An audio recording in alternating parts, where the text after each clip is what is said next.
des pasteurs, de la construction des églises. Dieu nous a mis à cœur, quand on était arrivé au Niger, de créer un orphelinat. Et nous avons créé un orphelinat, je vous donnerai les détails. L'orphelinat a aujourd'hui 80 enfants. Il y a 80 enfants. L'orphelinat est construit sur une superficie de 7000 m². Nous avons sur l'orphelinat 7 bâtiments. Nous avons 3 dortoirs, nous avons une administration, j'ai mon domicile, on a une école, nous avons un réfectoire de 200 places assises et nous avons un bureau pour les enseignants, une école primaire de 3 classes. Voilà ce que vos prières et votre offrande a fait en attendant au Niger. Ce n'est pas fini.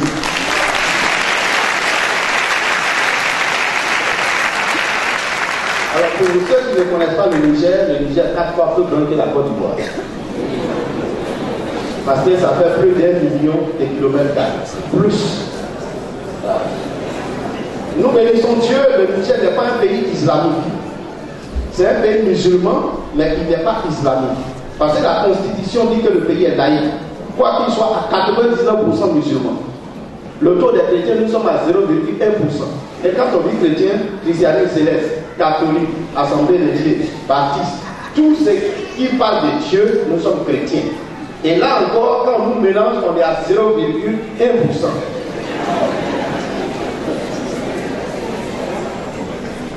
Pardon. Et le Niger est un pays sahélien, un pays en même temps désertique. Du côté du Burkina, du Bénin, nous avons un peu quelques arbres. Mais plus vous allez vers la frontière de la Libye, vous êtes en plein désert.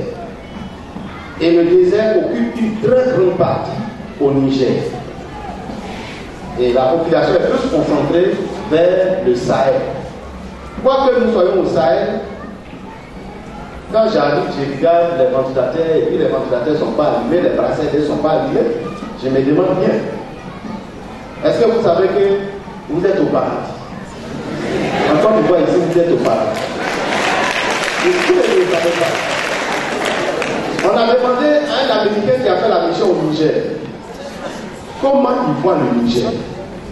Il a réfléchi jusqu'à lui, le Niger, c'est la porte de l'enfer.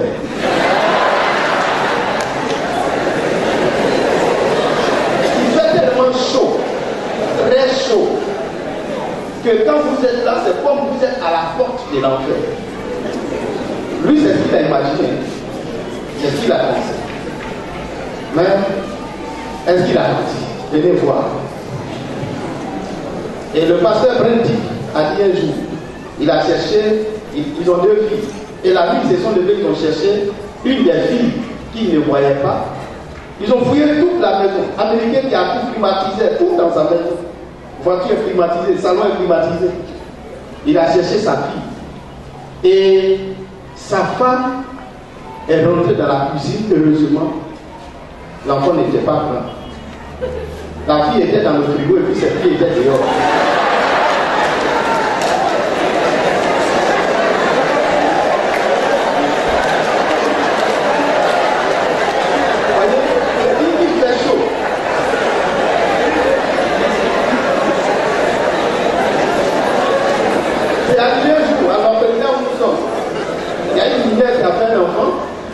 Et puis, elle est orpheline des pères et des mères. Et c'est dans la rue qu'elle a fait son enfant, qui est prématuré.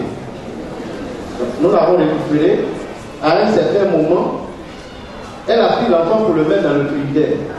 Et heureusement, ma femme là, Samira, tu fais quoi là-bas? Il dit non, il fait chaud. J'ai envoyé le bébé un peu au frigo.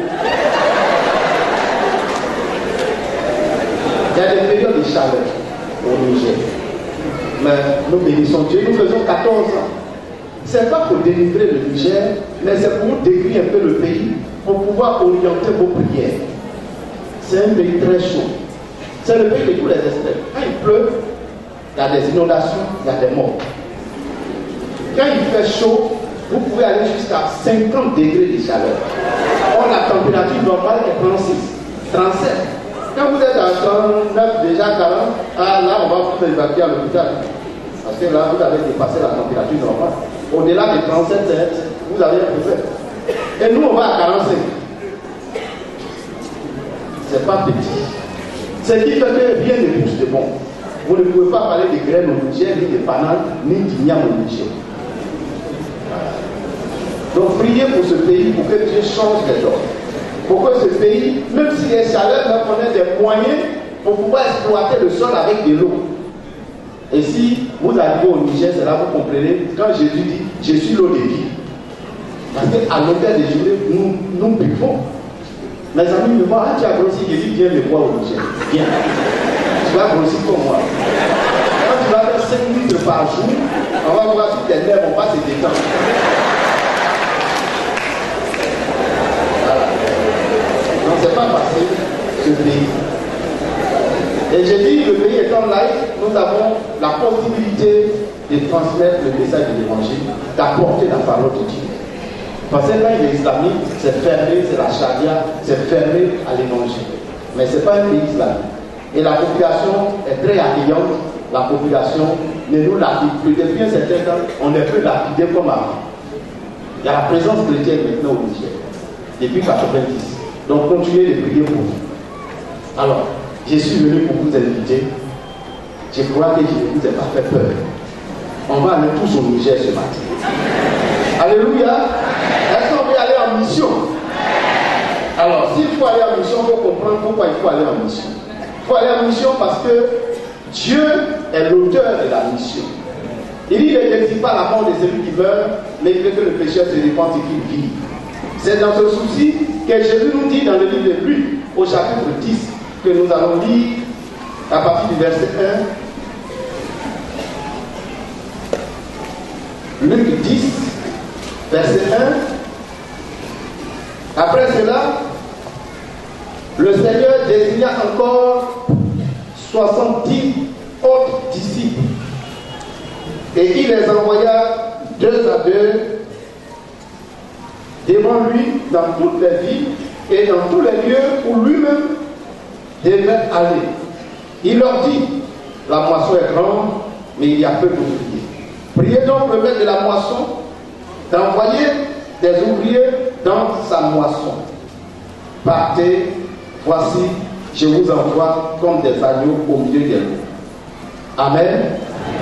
Ici, le Seigneur fait appel à la main d'œuvre pour le champ de Dieu.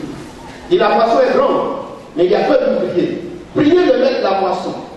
Et les ouvriers qui étaient à sa possession, il va les envoyer. Il prend jusqu'à 70.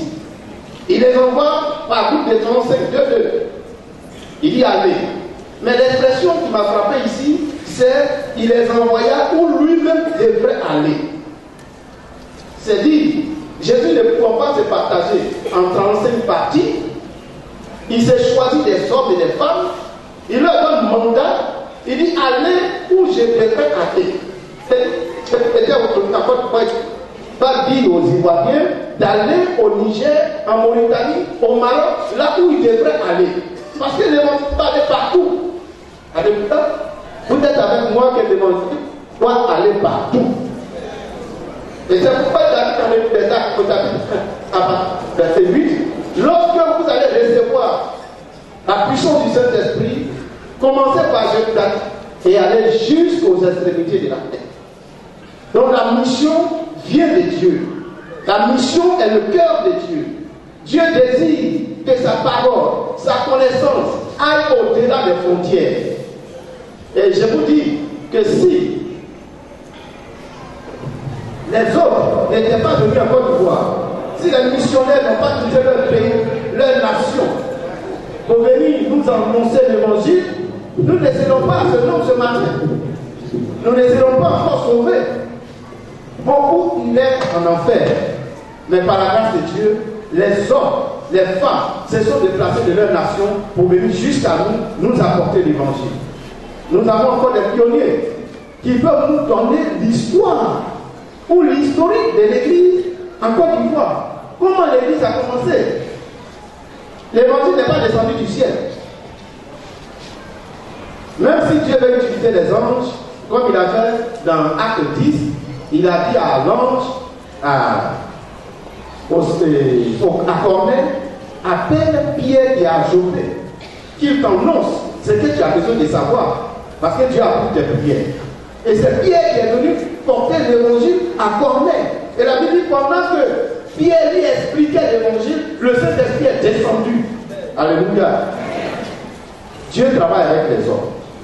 Donc les gens ont quitté leur pays pour apporter l'évangile ici. C'est le souci du Seigneur d'aller où lui il devrait aller.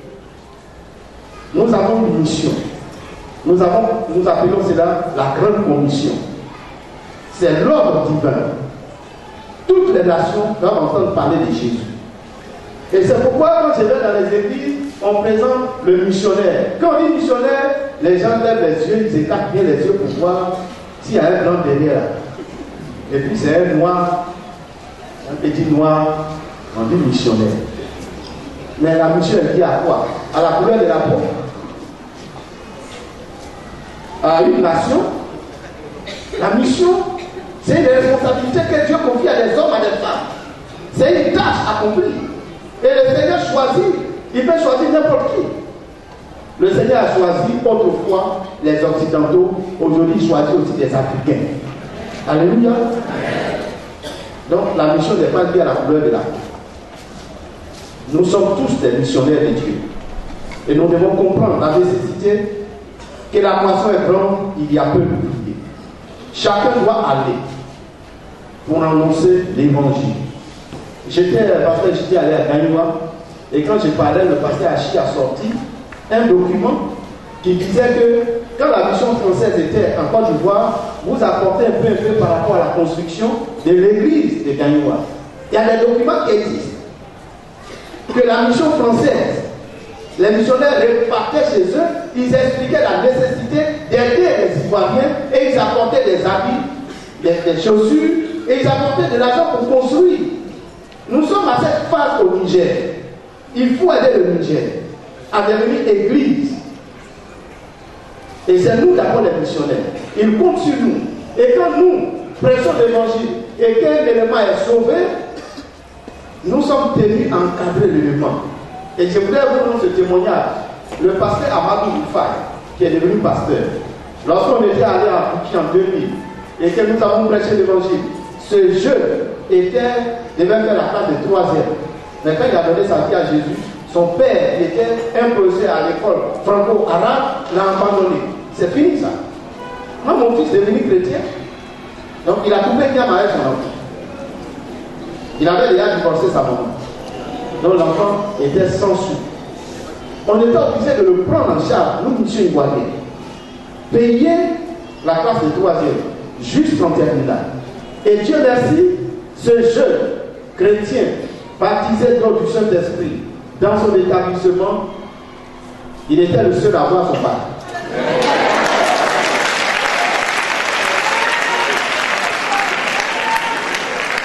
Et quand il a eu le bac, il est venu me voir. Missionnaire, je viens être comme toi. Il dit, dans ton pays là. Bon, on va chercher. Soit tu vas à l'université ou on cherche dans l'école. Après 3 ans, 4 ans, tu travailles, tu vas aider l'église. Il dit, moi, je vais servir Dieu. Aujourd'hui, il est devenu pasteur. Que le nom du Seigneur soit béni. Il faut l'aider. Et nous l'avons pris en charge. Il faut le nourrir, payer ses frais scolaires, jusqu'à ce qu'il rentre en formation pastorale. Et il faut payer sa bourse. Ce qu'on fait en Côte d'Ivoire. Donc il dépendait de la mission ivoirienne. Et tous ceux que je viens de vous citer dépendaient de la mission ivoirienne pour leur formation. Et quand il y a une église à construire, il faut les aider. Donc la mission sans soutien, sans fonds, sans financement ne peut pas avancer. Nous avons besoin de l'aide en mission. C'est vrai, je vous ai décrit, le pays fait chaud. Mais pour le souci de l'œuvre de Dieu, je suis à ma 14e année. Je pouvais bien fuir pour revenir ici. Une fois, j'étais venu, et puis j'étais à Marcory. Je suis allé acheter de la banane douce. Puis j'ai dit à la femme, donne-moi pour 400. Et puis elle m'a servi dans un sachet pour 200. 200, j'ai pris, j'ai parti. Elle dit, monsieur, tu as demandé 400, non? Il y en a encore. J'ai dit, bon, donne ma monnaie. Parce que pour moi, au Niger, 400 francs, ça fait 4 bananes.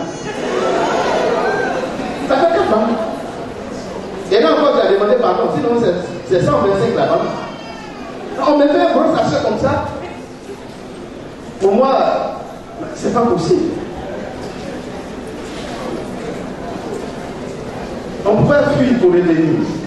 Et quelquefois, les Ivoiriens pleurent, oui, on souffre trop, vraiment ici, là, ça ne va pas. Les herbes que vous grattez pour jeter, là, nous, on a besoin de ça au Niger. Parce que dès que la pluie vient, il y a des herbes, on les coupe et on les met en hauteur pour les sécher. C'est ce qu'on appelle le foin. Le foin, on a vu ça sur papier. Mais venez au Niger, vous allez voir ce qu'on appelle le foin. Il faut faire l'âme pour avoir le foin là. C'est là-bas, il faut venir voir. On coupe les herbes, on les sèche. Et ça reste pendant les 9 mois. Et si vous voyez un bœuf manger un carton, vous serez étonné. Parce que ce n'est pas étranger pour lui. Il mange déjà ce qu'il sait. Et c'est ce pays, nous sommes là en train de prêcher l'évangile. Mais en train de parler de Dieu, annoncer la bonne nouvelle, comme Jésus a dit. Nous avons besoin de vos prières, nous avons besoin de l'aide pour avancer avec le Seigneur. La mission est un ordre. Et vous savez, quand Dieu donne un ordre, il ne faut pas jouer avec l'ordre. Dieu ne négocie pas quand il donne un ordre. Il a dit à Adam et Ève, le jour que tu mangeras ce fruit, tu mourras. Aujourd'hui, on meurt ou bien on meurt pas. Malgré l'évolution de la médecine, malgré l'évolution de la technologie, même si on pouvait le faire dans ton corps, tu vas mourir. Parce que c'est ce que tu as dit. Dans le livre de Genèse, au chapitre 11, la tour de Babel,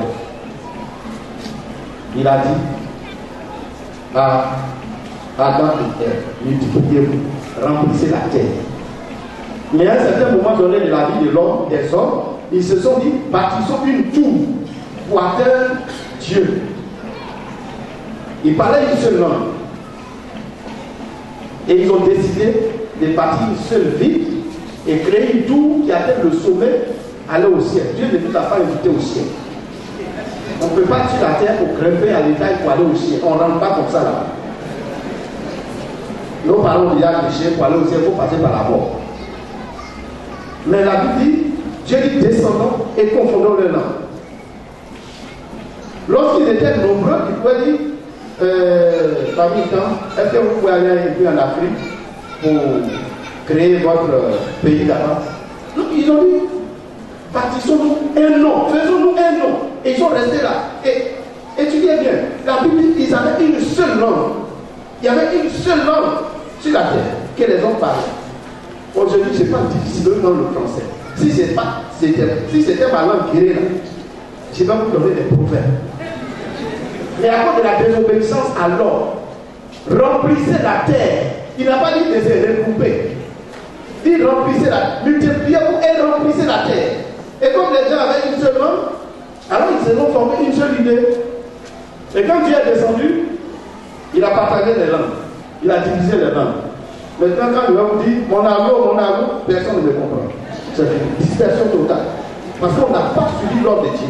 Il ne négocie pas l'ordre. Quand il dit allez, vous partez. On ne négocie pas. Aujourd'hui, les gens cherchent à découvrir la racine de la langue commune, mais c'est difficile. Plus même les langues s'écrivent encore. Plus les langues s'écrivent. Parce qu'on n'a pas suivi l'ordre. Remplissez la terre. Si les gens qui habitent l'Asie, on avait la même langue, on n'a pas besoin de chercher des traductions, des traducteurs. On parle une seule langue. Donc ceux qui sont en Chine là, on parle la langue avec eux. Aux États-Unis, on parle la même langue. En France, on parle la même langue. Il n'y a pas de complication. Tu vas aller à l'école de qui? Pour apprendre quoi? C'est la même langue que nous parlons tous. On a la même sagesse. On a la manière de faire tout ensemble. On se comprend. Mais comme les langues sont divisées, les cultures sont divisées, tout est divisé. C'est tout. Parce qu'on n'a pas suivi l'ordre. Allez, multipliez et remplissez la terre. Et on dit on veut rester ensemble. On ne négocie pas l'ordre avec Dieu. Nous ne savons pas quand est-ce que Jésus va venir. Il faut aller annoncer l'évangile. Tu es missionnaire dans ton quartier. Tu es missionnaire dans ton pays. Tu es missionnaire en Afrique. Tu es missionnaire dans le monde entier. Nous devons faire connaître l'évangile à tout le monde. Alléluia. je suis venu vous inviter, on va aller au Niger. J'insiste sur le Niger parce que c'est un pays stratégique. Le Niger est un frontière avec la Libye. Il faut aller évangéliser les Libyens. Le Niger est une frontière avec l'Algérie. Il faut évangéliser l'Algérie. Le Niger est une frontière avec le Nigeria où il y a Boko Haram. Il faut aller évangéliser. Le Niger est une frontière avec le Mali qui vient d'être divisé récemment. C'est un pays très stratégique. Faisons un effort pour que l'évangile soit prêché à fond dans ce pays. Et le Niger est très grand, vaste. Il y a des hommes un peu partout sur ce territoire. Il y a encore des peuples non atteints dans le Niger. Il y a des ethnies qui ne sont pas encore atteints. Nous devons faire des efforts pour apporter l'évangile. Soutenir l'Église nationale déjà, envoyer les hommes et les femmes en mission dans leur propre nation pour évangéliser. Lorsqu'on remettait l'Église aux nationaux nigériens, nous, communauté missionnaire, on a fait un recensement après combien d'années? 90, 2006, ça fait combien d'années? 16 ans. Après 16 ans, tous les efforts de ces 11 missions, on a remis à l'Église nationale 2000 chrétiens. 2000 chrétiens. Après 16 ans, 2000 chrétiens. Or, ils sont 13 à 15 millions d'habitants. Et sur les 15 habitants, nous avons gagné que 2000. Est-ce qu'il y a lieu de revenir maintenant, c'est fini? Non. On n'a même pas gagné 2 millions. Au moins 3 millions, on peut comprendre. Mais on a gagné 2000. Vous devez encore prier pour que le Niger soit gagné à l'évangile. Alléluia. Alors ce matin, je suis là. J'ai fait une première tentative d'invitation au doyen et à son épouse. Avec la situation, ça n'a pas marché. Mais je crois que cette fois-ci, c'est la dernière et vraiment la bonne. Parce qu'il faut que vous visitiez au Niger.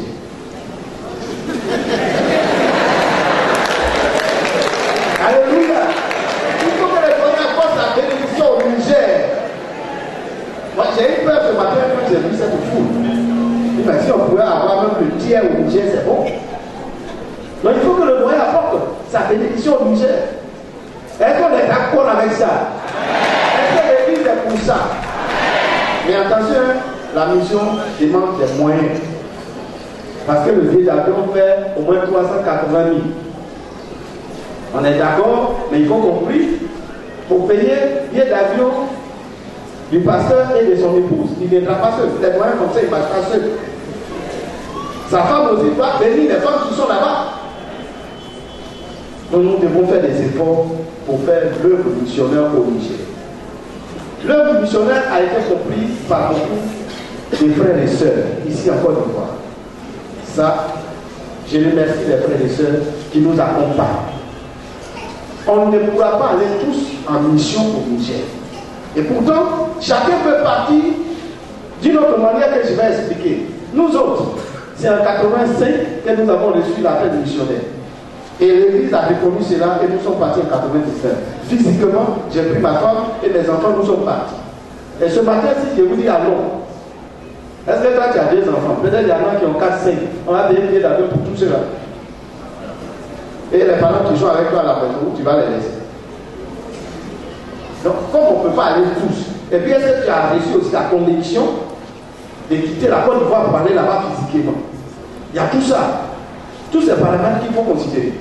Mais on peut aller en mission d'une autre manière. On peut aller en mission avec la prière, prier pour que l'œuvre avance en mission. On peut aller en mission avec son matériel. En 2007, quand j'étais arrivé en Côte d'Ivoire, il y a un pasteur qui m'a appelé. Il dit, j'ai appris qu'il y a un peu de problèmes là-bas. Mon épouse et moi, nous avons décidé. Eh bien, la carte qui est dehors, voilà, il faut prendre, tu vas faire une mission avec ça. Donc, le pasteur a fait non aussi. J'étais étonné. Un pasteur qui a donné la carte. Cette carte n'existait plus. La Côte d'Ivoire fait beaucoup pour la mission. Ça, j'ai béni Dieu pour ça. Avant cette date-là, il y a eu des églises ici, à Abidjan. Ils ont appris la même nouvelle qu'on pousse la voiture du mission. Et c'était vrai. J'avais une vieille voiture. Donc quand j'ai fini d'enseigner à l'Institut pastoral, j'ai dit aux étudiants pasteurs de descendre, on va pousser la voiture. Et on pousse la voiture. Pendant que les Américains démarrent avec leur voiture climatisée vont à la maison, moi on me pousse d'abord un bon bout de temps. La sueur coule bien sur les étudiants. Et puis je démarre par là. Et puis il y a une église ici. Ils ont appris. C'est pas normal que la voiture d'un missionnaire soit poussée à l'étranger. Il représente toute la Côte d'Ivoire Assemblée de Dieu. Il est notre ambassadeur. Ils ont fait une semaine de mission. J'étais là un matin, on reçoit un coup de fil. Les deux pasteurs, le peuple et son argent à vie. Nous, on était étonnés. Qu'est-ce qui se passe? Non, c'était un 14 décembre. On est venu vous s'habiller pour aller faire la fête de Noël au pays. Le matin, ils me disent, où est le parc auto chez toi ici? Parc auto. Moi, je n'avais jamais acheté de voiture. J'ai dit, c'est le missionnaire togolais qui a une nouvelle voiture, donc lui, il sait où on peut trouver voiture. On l'a appelé, le pasteur William Akoudian. On est allé dans un parc, et puis, ils m'ont acheté une nouvelle voiture. Une nouvelle voiture. Alléluia. Et ça, c'est l'église qui a fait comme ça. Lorsque on m'a donné cette voiture, celle que j'avais, j'ai donné à un pasteur de Nigeria. Et tout le monde était étonné. Et ils m'ont dit ça à vive voix, que tu es le premier et le seul missionnaire qui a pu donner une voiture à un pasteur nigérien et stagiaire. Nous sommes 11 missions, mission américaine, mission française, mission salvadorienne, mission Nigeria, mission burkinabé, mission française, mission togolaise, mission béninoise, mission de la RDC, mission de la Suède. Tu es le seul qui a pu donner un véhicule à un Nigérien stagiaire. Dieu merci aujourd'hui. L'exemple a été suivi. Les pasteurs nigériens ont commencé à avoir la voiture. Et vous savez, la vie ne fait pas le moine, mais c'est par la vie qu'on reconnaît le moine. Vous êtes d'accord avec moi? La vie ne fait pas le moine, mais c'est par la vie qu'on reconnaît le moine. Quand tu marches comme ça, là, ceux qui te saluaient quand tu étais en voiture vont plus te saluer. Ils font comme s'ils ne t'ont pas vu. Mais quand tu es bien habillé, tu es dans ta voiture. Ah, bonjour missionnaire, bonjour pasteur. Ah bon, donc j'existe. Donc, ils ont commencé par respecter leurs fils qui sont devenus des pasteurs parce qu'on les met dans des conditions minimales pour qu'on les respecte.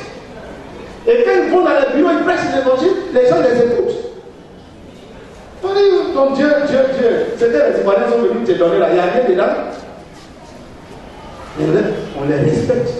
Et quand on fait un temps, on construit en même temps la maison du pasteur.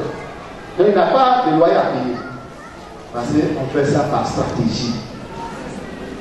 Les chrétiens qui sont là occupent, il y a 15 personnes. Et quand vous faites des offrandes et dîmes, vous avez 150 francs. Donc si le pasteur il n'a pas de maison là, il va manger quoi? Il va faire quoi pour payer son loyer? Donc les missionnaires, on a décidé comme ça. On fait un temps et puis on fait en même temps la maison du pasteur. Et là, il y a moins de charges. Donc il y a beaucoup à faire. Alléluia. Et lorsque cette voiture a été achetée, j'ai remis la voiture. Quand le pasteur Rosselin m'a remis l'autre voiture, j'ai remis le véhicule au second, au pasteur Odolé. Il a la licence de 17 euros. Magaji avait la tercère. Et quand cette voiture est achetée, je suis venu en Côte d'Ivoire pour faire une tournée missionnaire. Et j'ai eu un véhicule à la hauteur de mon argent.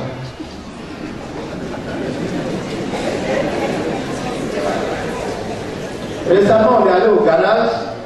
Maintenant, quand je passe dans la ville, on dit, pasteur, voiture là, c'est pour, il faut jeter ça. Le taulier m'a dit, châssis là, c'est ça qui fait voiture. Châssis est percé. Ou tu changes ta châssis, ou tu prends un nouveau véhicule. Donc je suis allé faire la tôlerie. J'ai fait la tôlerie. Il dit chasser la voie soudée. On a soudé ça. Et on a préparé la voiture. En revenant à la maison, mon moteur n'a plus marché. Il est malade et puis on l'a bien habillé. C'est ça le problème. Donc, on tire le véhicule, on va au garage. Le type dit, pasteur, ton moteur a coulé. Il dit quoi? Il dit, moteur là, c'est cassé. Il dit, on fait comment? Il dit, ah, nouveau moteur, quand je le vois, on appelle Belgique là. Ça fait 850 000. Toi qui es pasteur, tu fais un nouveau moteur, tu déposes. Et puis, j'ai dit, ou bien tu achètes une nouvelle voiture. J'ai dit, il faut faire un effort. Est-ce qu'on ne peut pas trouver notre moyen pour rélever la voiture? Il dit, bon, si tu veux qu'on refasse, mais il te faut au moins 250 000 pour qu'on change les pistons, tout ce qui est cassé dans le moteur. Il dit, on va refaire le moteur. J'ai dit, bon. Et comme je venais en Côte d'Ivoire, j'ai dit, bon, il faut gagner, j'ai viens. J'arrive. J'ai marché. Ce que je vous dis, c'est depuis début novembre. Et je suis arrivé ici en décembre. Donc le véhicule est au garage. Je suis venu, on va prier pour le véhicule. Pour que Dieu nous fasse ça.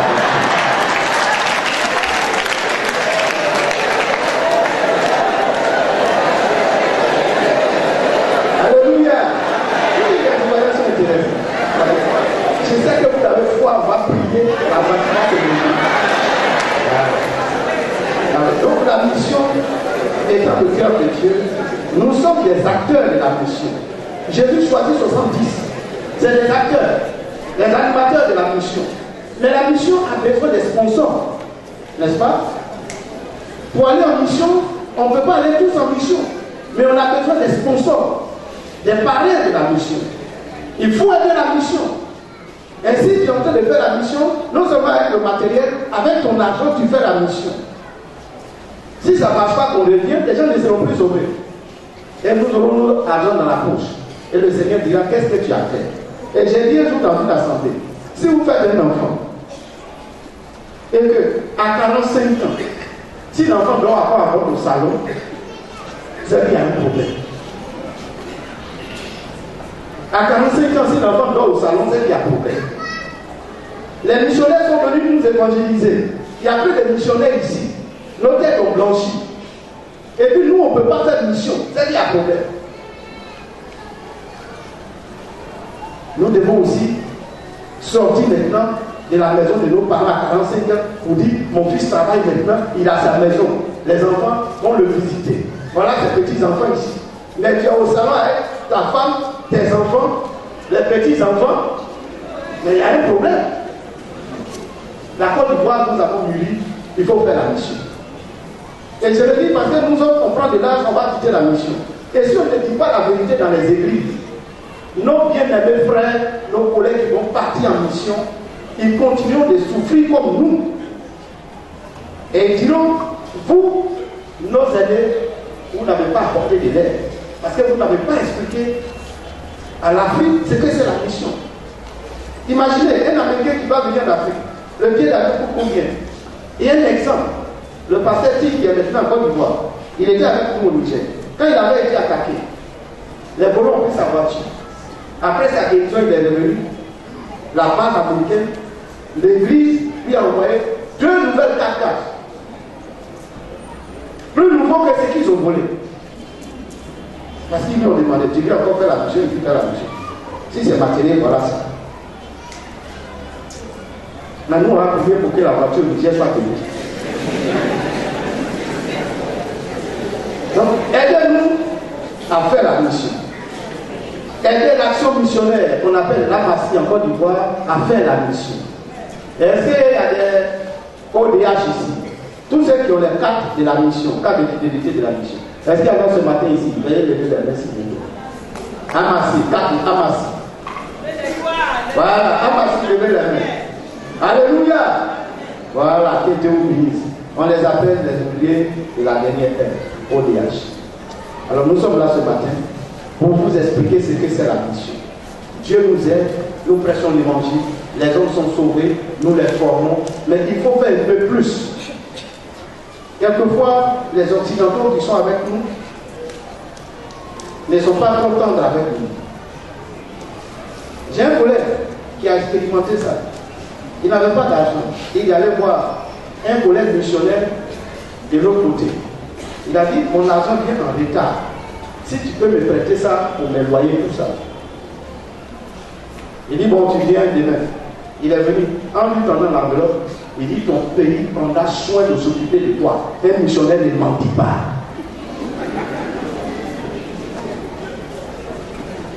Il est parti à la maison, il a gardé l'enveloppe. Le lendemain, il a pris l'enveloppe, il est parti le voir. Il dit, tiens ton enveloppe, nous, Africains, on ne va pas mentir. Dieu s'occupera de nous. C'est ça. Donc, quelquefois, quand vous êtes avec eux, ce n'est pas facile. Mais pour terminer, vous le voyez, vous nous créez des problèmes.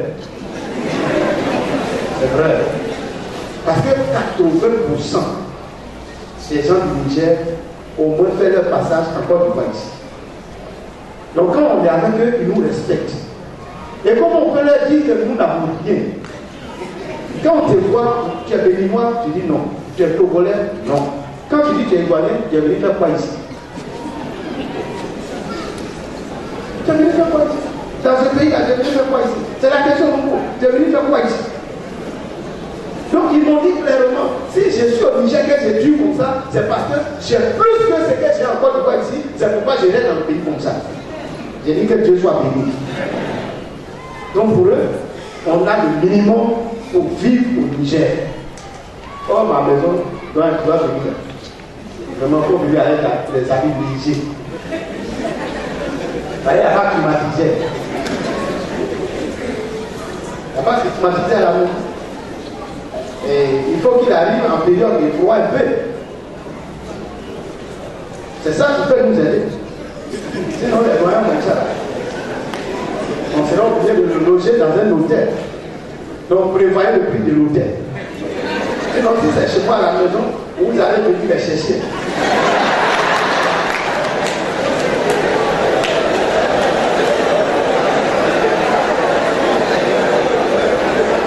Alléluia. Voyez qu'il faut qu'on se dise la vérité. La mission a besoin de financement. J'ai vécu un peu avec les missionnaires ici. Mon premier bureau, c'est un missionnaire qui m'a donné, qui m'a acheté pour me donner quand j'étais en prestage. Ils aidaient les Ivoiriens à avancer. Nous aussi, nous avons besoin d'aider le Sénégal. On a besoin d'aider la Guinée. On a besoin d'aider le Niger. On a besoin d'aider le Mali avec nos peu de moyens. On ne demande pas beaucoup. Ce que tu as, tu laisses à la disposition de la mission et Dieu va te bénir. Alléluia. Lorsque nous avons créé l'orphelinat, l'État nous a donné un terrain.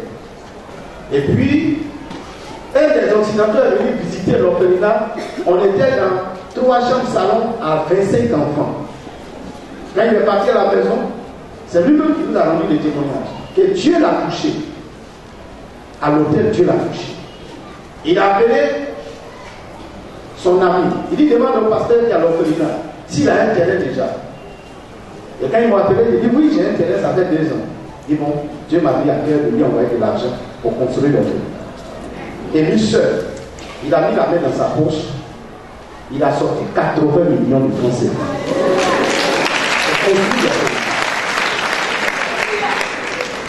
Un autre, il s'est marié. Quand l'orphelinat était construit, il s'est marié. Tous les cadeaux de mariage, ils ont tout vendu. Et il nous a envoyé 8 millions pour équiper tout l'orphelinat. Et j'ai dit, Seigneur, tu vas faire quand on va arriver encore au ciel, on va dire que tu fais du favoritisme. Parce que c'est ceux qui sont là-bas là, qui font des grandes choses comme ça. Et nous, Africains, on va dire, Dieu fait combien? Ça va ça? Parce que si tu donnes beaucoup, il va te donner beaucoup.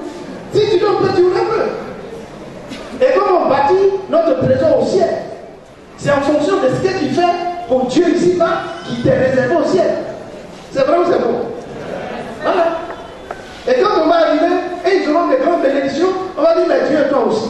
Mais vous voyez qu'il n'avait pas besoin de ces 80 millions, ça ne peut pas faire quelque chose dans son pays là-bas. Il a donné pour l'œuvre de Dieu. Quelqu'un qui s'est débarrassé de ses souvenirs de mariage. Tous les noms de mariage, il a tout vendu. Ils se sont entendus, lui et sa femme. Puis on vend tous les noms. Et puis on donne l'argent à l'orphelinat. Demain, on va dire, Seigneur, tu fais combien? C'est va dire, demande ce qu'il lui a fait pour qu'il soit ici. Et nous, on va dire quoi? Frère, même si on ne peut pas faire comme eux, mais faisons ce que nous pouvons faire. Et comme Dieu n'est pas injuste, il va nous récompenser en fonction de ce que nous faisons pour lui. Alléluia. Il n'y a pas de concurrence. Mais chacun donne ce qu'il peut faire pour l'œuvre de Dieu. Et les Ivoiriens, pour terminer, il y a Western Union au Niger. Ça, c'est bien fort. Il y a MoneyGram là-bas. Voilà. Il y a MoneyGram là. Donc, on peut faire donc pour la mission au Niger pour que l'œuvre avance. On peut passer par la masse ici, donc diriger. Ça, je donne pour aider la mission au Niger. Ça, je donne pour aider la mission en Guinée. Ça, je donne pour aider la mission au Mali. On appelle ça des dons dirigés. Et le Seigneur vous attend au Niger. Parce que il n'y a pas de message. Si vous venez chercher l'argent.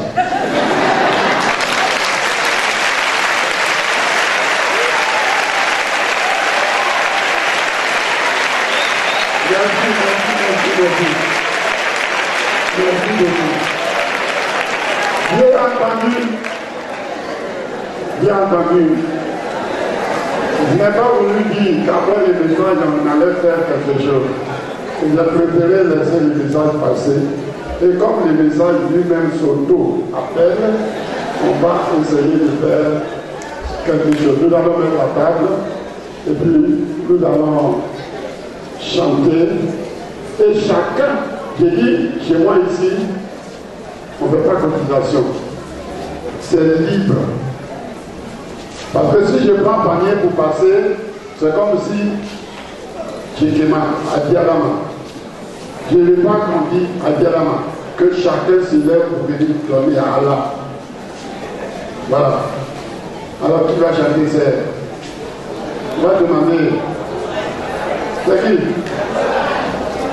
C'est la gloire. Ah bon, moi quand je suis bas, c'est qui qui veut? C'est eux. Alors donc chacun va se lever pour venir donner ce qu'il a à cœur pour la mission. C'est libre, c'est volontaire. Tu n'es pas prêt aujourd'hui, la mission continue. Enfin, aujourd'hui, nous sommes en continue. Nous avons Mathilde, Madame Adou, nous avons encore d'autres, comme il a dit, pour nous apporter. Et ça va, vous voyez tout à l'heure, nous avons présenté un couple à tout ça pour donner. Il y a un autre couple qui avait donné 1 million parce que c'est qu'on a. Donc c'est libre avec Dieu. Bien.